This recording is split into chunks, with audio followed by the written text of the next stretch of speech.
All right, time to open.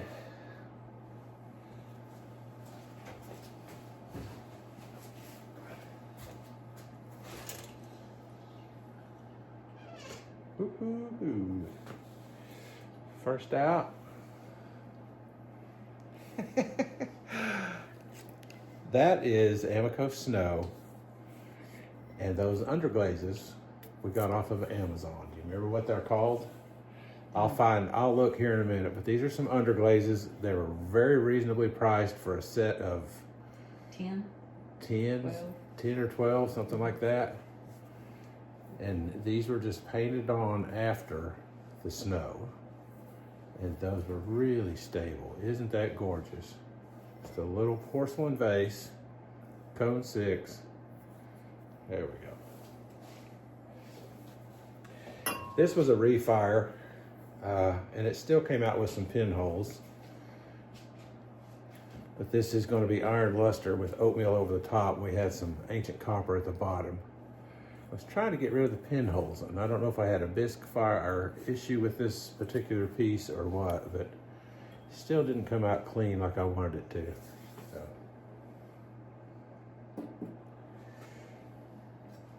This is a nice little utensil holder. See little handles on it. This is Coyote, really red and red orange on this.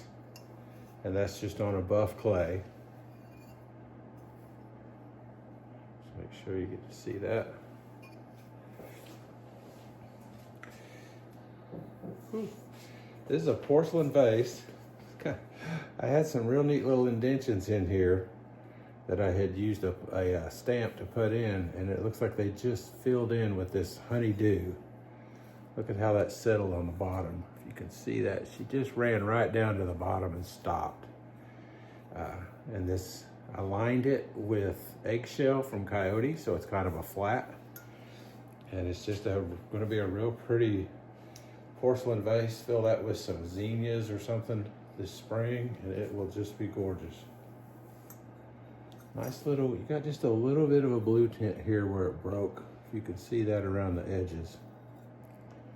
Looks like AMACO Honeydew Flux Glaze by itself. All right, this one's gonna be real interesting. This is Solar Rainbow. And I had to fire this upside down on some stilts. Oh my gosh. This is an upside down, this is a hanging planter. I've got a plant I'm wanting to put in this here for the studio. I want you to see how these crystals broke, if you can see those. And I actually put it on, see, can you see right here, these three stilts, put it upside down in there to fire it. And that just came out really neat. Lots of color. Oh wow, it almost looks metallic. And you do have to put quite a few coats on there. I've used this on a couple of those little turtles you've probably seen. But this probably had 4 to 5 coats on here, really thick to get that kind of reaction.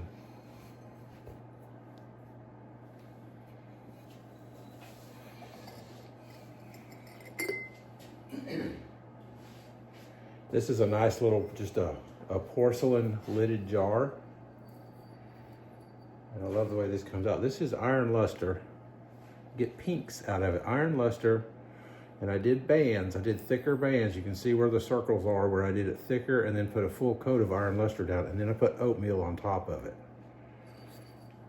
And I did the same thing here. And where I make those real heavy bands, you really get some different colors and variations and some running. I was really concerned about this one. It had a nice lip at the bottom to catch on. And I was a little bit concerned that it might run off because a lot of these bands started up here and you can see where they ran all the way down and then hit that curve and stopped. But that turned out really nice. I love the different variations of colors in that.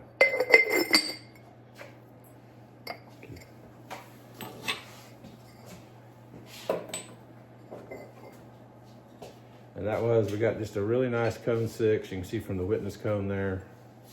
Things turned out really nice in the heat category. Oh boy.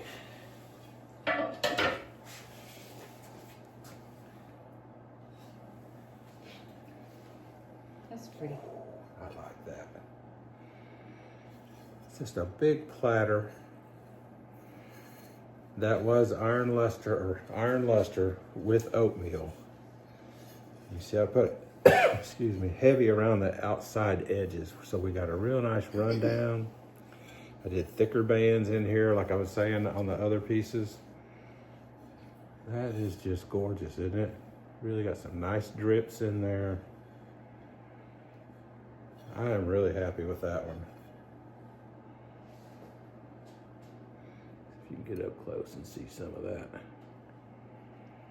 Yeah, iron luster with bands and then put a full coat over it. And if you watch some of my other videos, you'll see me do that on some lidded jars and stuff. That's just a fabulous color. It is darker.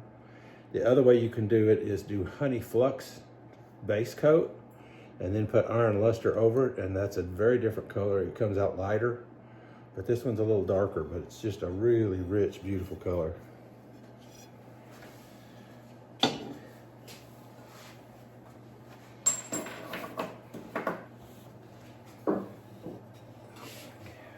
And once again, right there, second shelf, just a beautiful cone 6 like we want.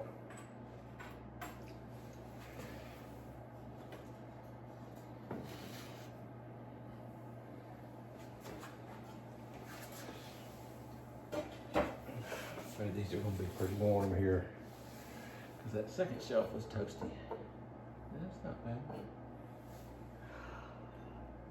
Isn't that cute?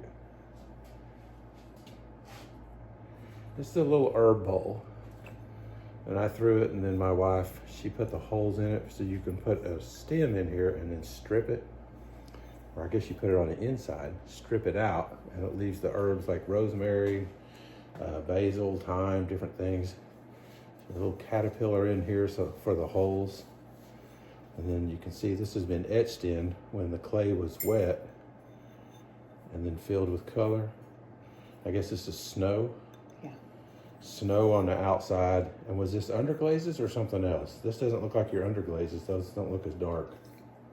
I put snow back over the top of it. Oh, okay. The underglazes were laid down and then snow went back over the top of it. So we're doing some experimenting here with underglazes and stuff just to kind of learn how they work and apply. So, yeah, that's cute. That's really cute. Let's see, we've got one more here. Oh, this turned out neat.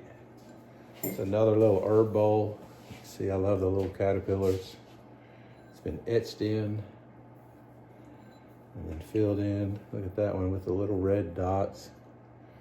This was AMACO wasabi green, and then in the etching, was it the underglazes? Mm-hmm. Okay, and that turned out really neat. You can see you'll just put those in there, strip them out. Just cute.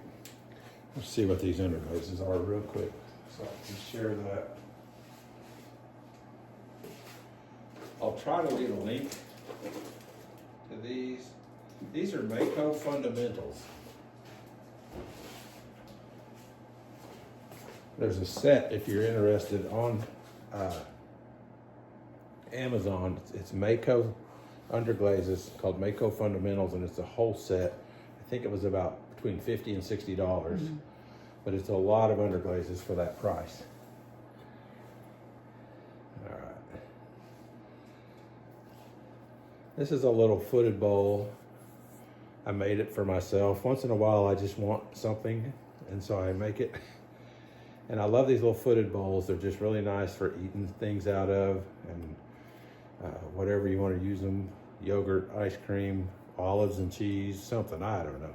But this was, as you can see, what I did was I did blue rutile, 3 coats, to about right there you can see, inside and out. I left that top part bare. And then I did the iron luster and the oatmeal, and I took one light coat of oatmeal and went over the blue rutile, which really gave it some different waves. This had texture. This had grooves all the way around it. Not heavy, but just like finger marks. And I think that really helped it with a little different break. It's just a pretty bowl.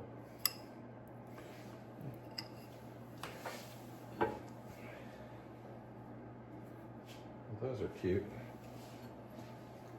There's a couple little porcelain finger bowls or finger tumblers where they've got the dents in it, and they're so nice to hold. I put them offset a little bit because if you have big hands like me, you may want the bigger size like that. If you have small hands, then they're a little bit closer together like that.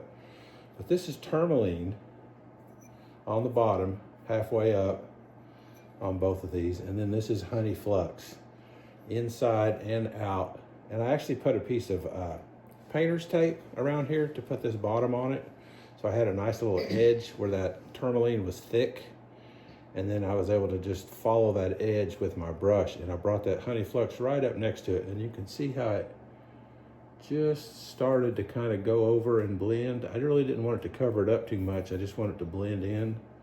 And it broke. You can see some little peaches and pinks in here. Interior's the same way. That's just a neat little set. Those are great. We've used these before, like sitting next to a sink in the bathroom for just a, I don't know what you call that. Bathroom cup. A bathroom cup, I guess, yeah. Or they're great for, you know, little wine sippers or whiskey jiggers or whatever you want to use them for. You know, go brush your teeth with it and then pour you some Jim Beam in it, so.